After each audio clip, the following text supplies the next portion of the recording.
A so-called high-end thief is now facing charges after police say he broke into dozens of homes all across Metro Detroit. But it's how police say this man, Jerry Ashley, targeted these homes and what he stole that may have you thinking twice about your own security at home and online. Consumer investigator Hank Winchester is live tonight. Hank, tell us what's happening here.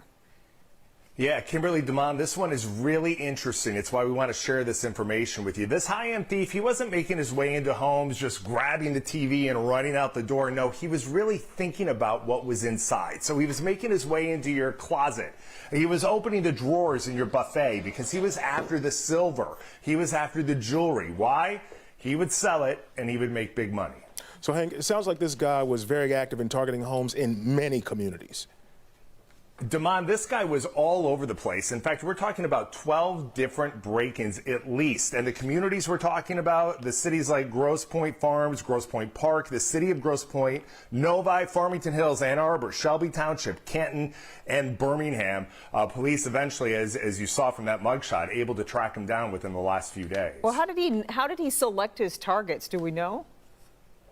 Yeah, and Kimberly DeMond, this is what gets really interesting. He was reading the obituaries. He was paying attention to your social media. If there was an obituary notice, he would case that house where the person had died. If he saw that you were on vacation via social media, he would then work to get into the home when you were gone. He was also going to estate sales throughout Metro Detroit, seeing the items that might be available, and then making his way into the house at a later date. Wow, Hank. So, okay, question. What can people do to protect themselves?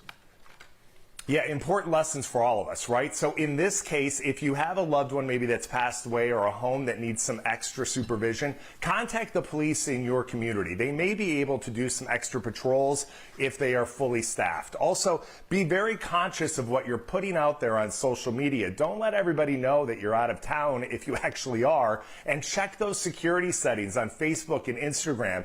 Make sure only your close friends and family members are able to get that information. Again, some of it's common sense. But with this guy and with the other criminal activity we've seen lately, we just want you to be extra cautious. Yeah. Kimberly DeMond, back to you. Okay, Hank, we appreciate it. Appreciate those tips.